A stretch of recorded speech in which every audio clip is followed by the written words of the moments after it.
All right, guys, welcome back. Episode number 3 of the Night of the Seven Kingdoms. This is another episode of the Dog Pound podcast.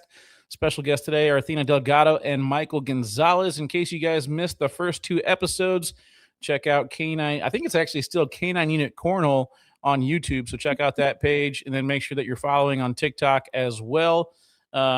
We started off doing these reviews with the review of Beast Games series finale with Michelle and Rome. So if you want to check out that, go back and, just take a look at it and feel free to leave comments, anything good or bad.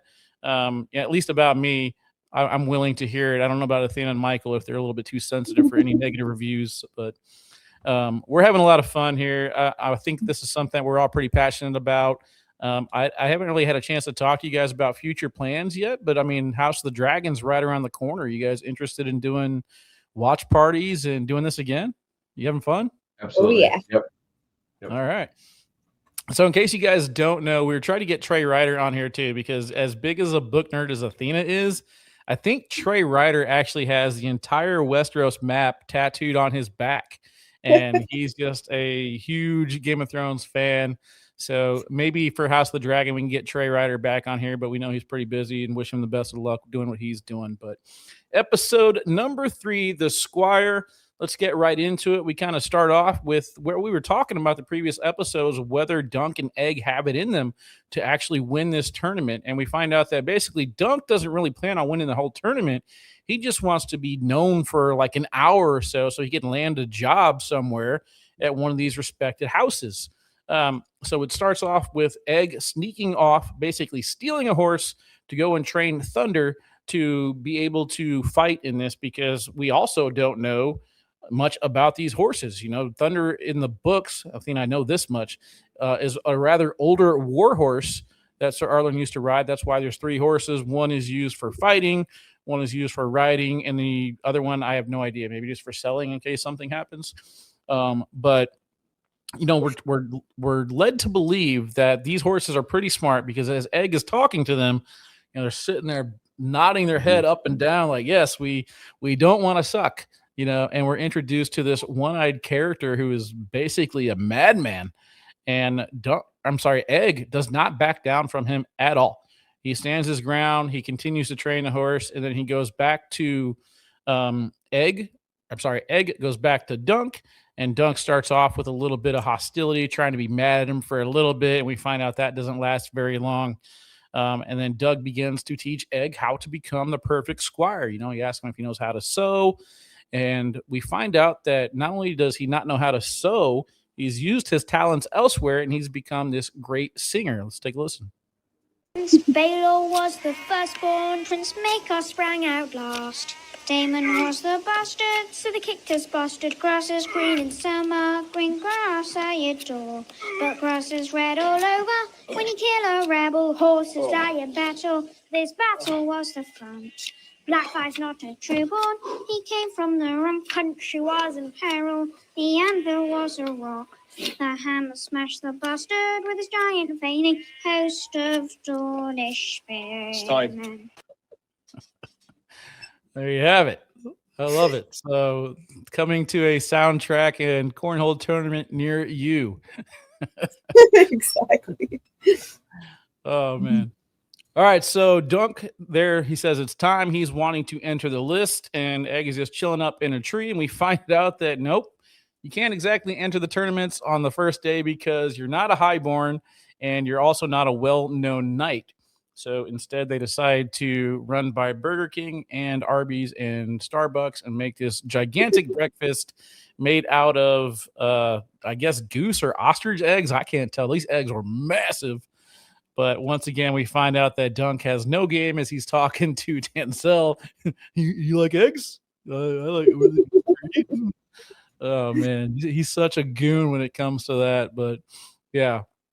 We're kind of left to answer some more moral questions here about Dunk, as he heads off to talk to the games master, which Athena, I'll ask you in a second. I'm not sure if he's actually from Ashford or if he's just assigned to basically get the games going.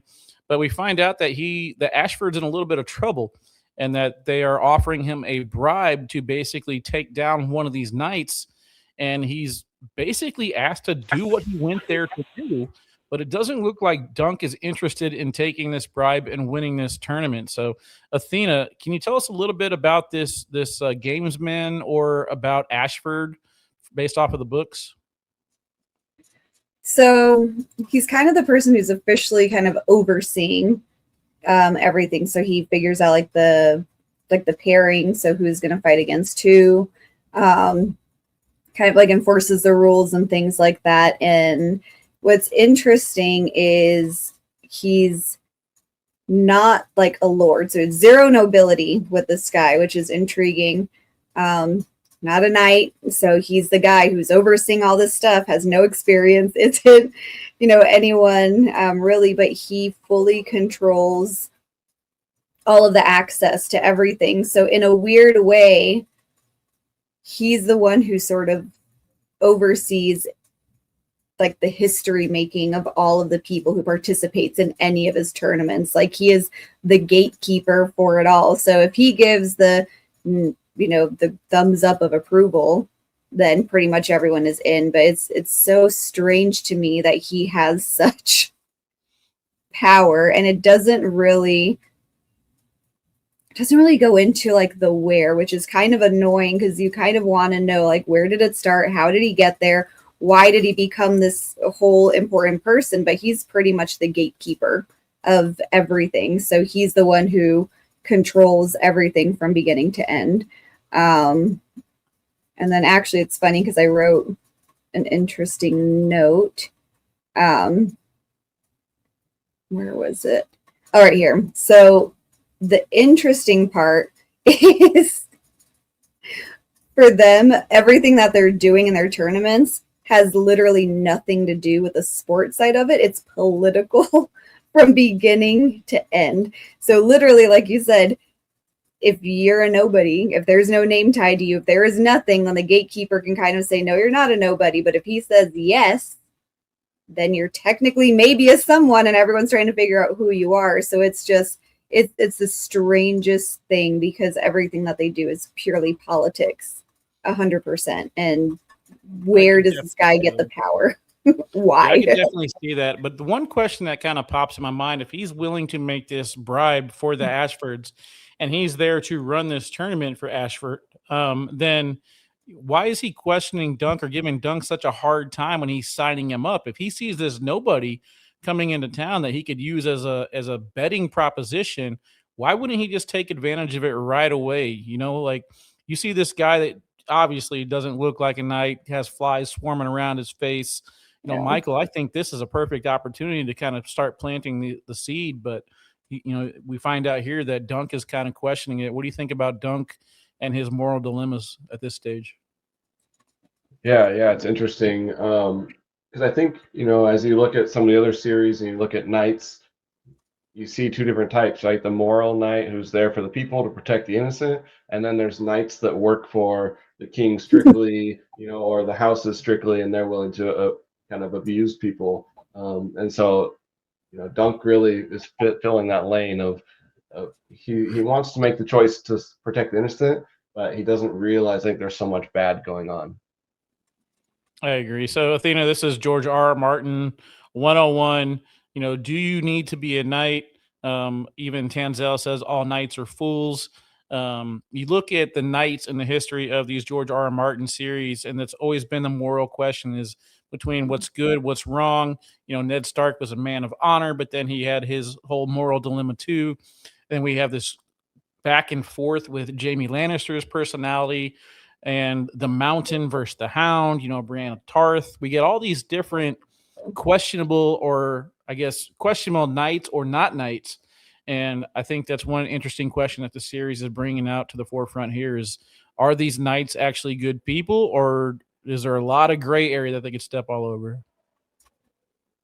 There's so much gray area. I think what's interesting is that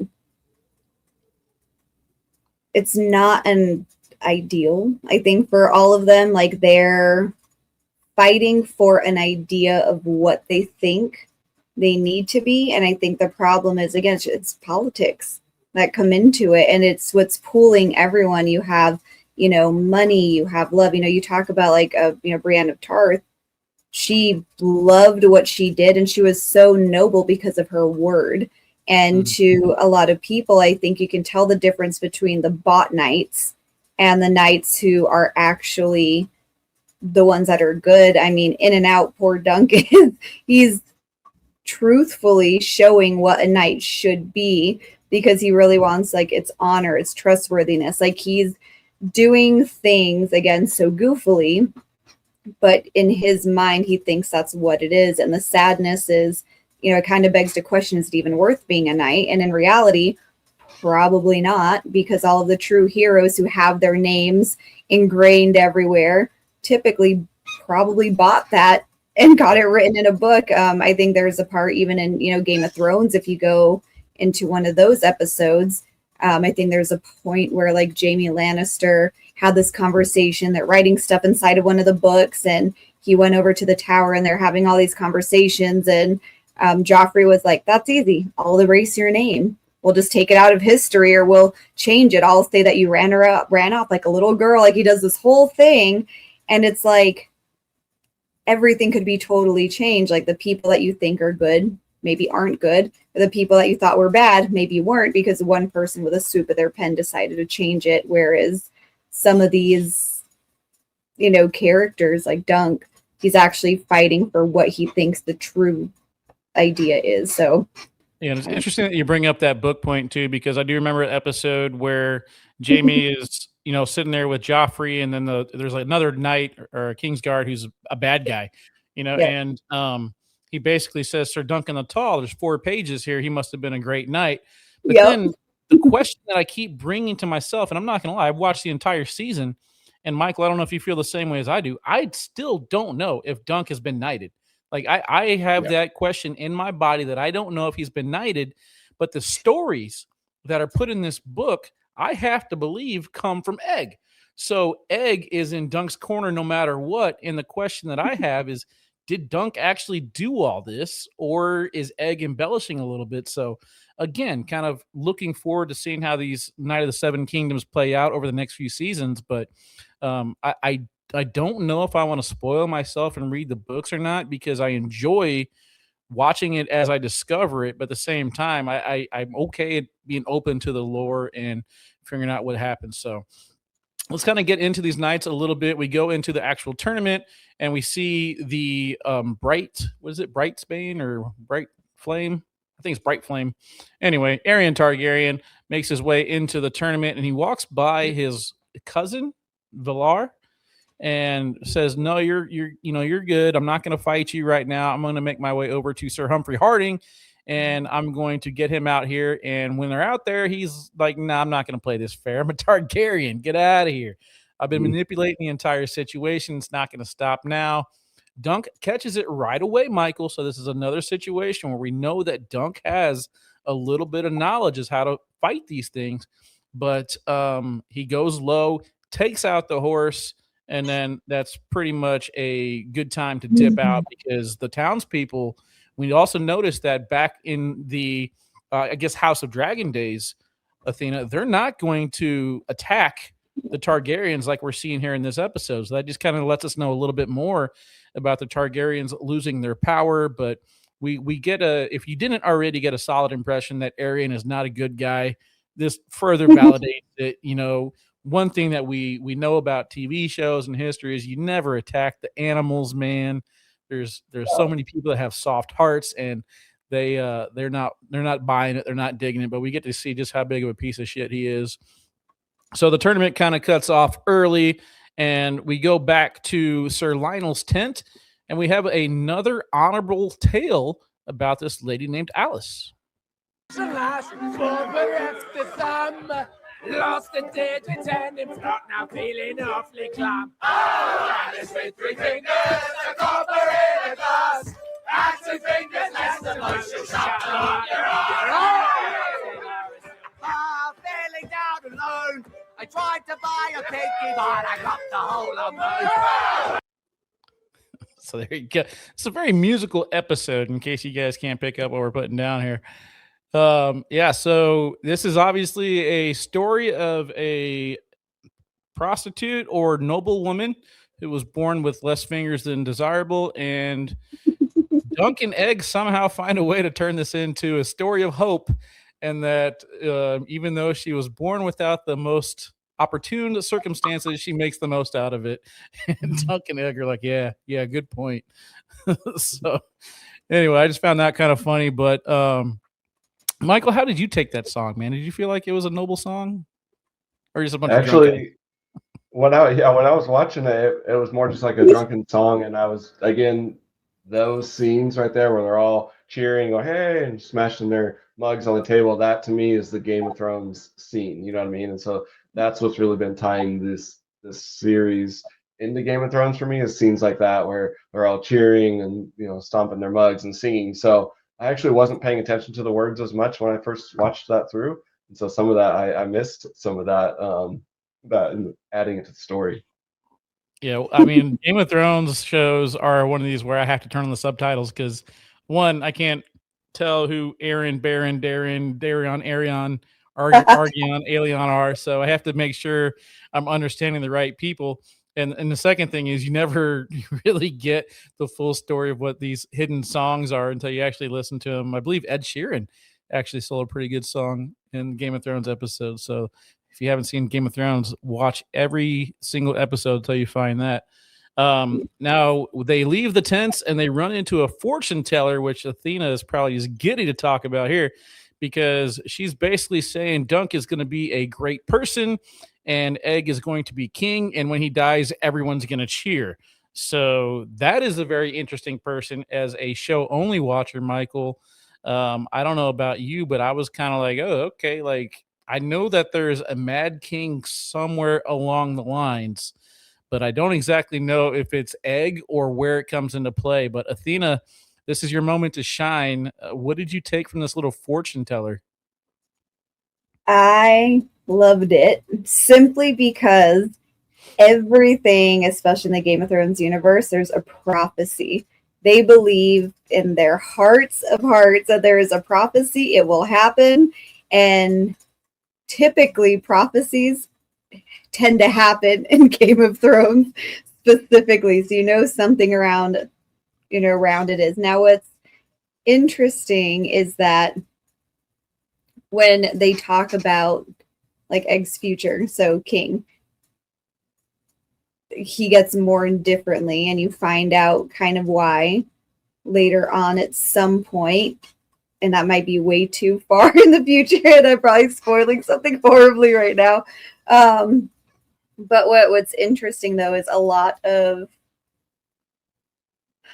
the prophecies are never happy. So that even though he's probably going to be someone who's great, it's not going to be good. I don't want to give too much out in future. We'll get into these prophecies a little bit more in the next episode. But Michael, they do have the dagger in Game of Thrones and in House of Dragon. Do you think the dagger is going to make an appearance on this show?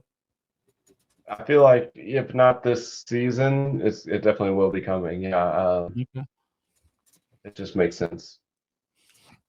All right, well, we'll see. Stay tuned for the next few years. Hopefully, my show takes off and we get to watch it all together. Raymond and Dunk then discuss Raymond Fossaway, right? I think I always get these names mixed up. I think it's Raymond Fossaway, the Apple guy, and Dunk discussed the tournament and who he looks to take on as a challenger. And it kind of seems, Michael, that Dunk is actually looking to take this bribe. He's getting a feel like this will be a fair fight, right? Like this will look good to the crowd. And it's basically going back to the question I keep wanting to ask you guys: is being a knight even worth it, or should he start taking some of these bribes and start living a good life? I mean, this is basically everything he's looking for, Michael. He's wanting a place to stay where he doesn't have to live under a tree the entire time. He has no armor. He's looking to have money to, he was talking earlier in episode number 1 about selling the horses and living like a king for a little bit. So, Michael, is being a knight even worth it, or should he actually take this bribe and go for the fight? Well, I think that's what happens to a lot of people on that path, because he has this grandeur idea of what being a knight is supposed to be, right? But living under trees not the way to be. I mean, you're gonna have to at some point accept something where now you're in the King's Guard, or you're living in a castle, you're getting food and fed, and then that makes you change your priorities. And that's why I always wonder, like even through this episode, if Dunk were like in a King's Guard or a knight in Game of Thrones for Joffrey, could he survive that? Like the amount of bad decisions that you're being put up against. I don't know yet if Dunk is built for that. We haven't seen yet. Yeah, we look at the mountain, and the mountain is willing to do what it takes to survive. He's on the good side, on the bad side, it doesn't matter. The mountain is smart enough to decipher what he should or should not do. Good point. I don't know if Dunk is. I think Dunk is a little bit too reactionary. Yeah, which is what we're going to find out in the next scene, because we go back to the puppet show and Tanzel is getting beat up, broken fingered for stabbing a dragon. Arion looks at it as a slight against the Targaryens, and he is basically about to get American history X'd before Egg walks in and says, whoa, whoa, whoa, hold up. Get your hands off my homie. I am actually a prince. Mic drop. Episode over. Woo! That's how you end the episode, because I knew about Egg based off of Varys in Game of Thrones talking about Dunk and Egg, yada, yada, yada. But I really did not expect them to kind of do the mic drop this early into the season. I mean, episode number 3, Michael, before they revealed that Egg is a Targaryen, did you get that impression?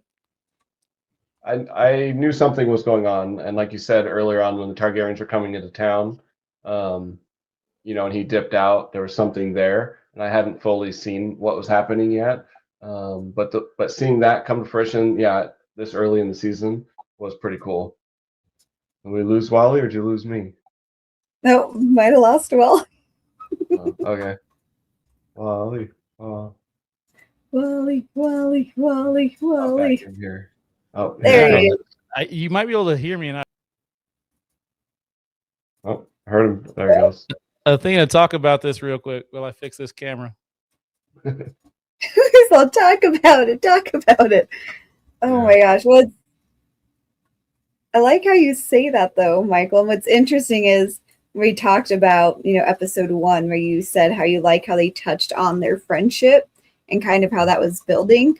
I think here in this particular episode, I kind of like it does that full 360. Like he meets him, he's sort of not like grooming him, but they're learning from each other, and it's building on their friendship. And I think Egg's almost sacrificing himself, being like, dang, I really want to be on this journey. I don't want to deal with what I'm dealing with, at home or whatever the case is. And now he's got this person who's like a mentor, who's teaching him, almost probably something a little bit different, not just like a moral code in a way. They need each other, and I think that's what we've seen through this first few episodes. Is I don't think Duncan could be a knight without a squire like Egg, right? Someone who's smart and knows what to do. But then obviously, Egg, the only way he's going to be a squire is if he finds somebody like Dunk who doesn't fully know what's going on, and was willing to accept a little boy to be a squire, so it's they really need each other. Yeah, and I kind of talked about it. Hopefully you guys can still hear me, right? Yep. Okay, so I kind of talked about it, about how the butterfly effect is really changing the history of everything. And if Dunk were to just get randomly assigned any squire, somebody who's actually capable of doing the job, I don't think we're going to get this character building, shaping Dunk into the person that he is. At the same time, I guess it's the season finale, so I can't really talk about it now. But in the same time, we kind of see about how twisted the Targaryens can become if they're not nurtured and groomed to be the right type of person, which I think in this opinion we've talked about, we all agree that Dunk is actually a good person. He might not be the best knight, but he is actually deep down a good person. He has good, strong moral values.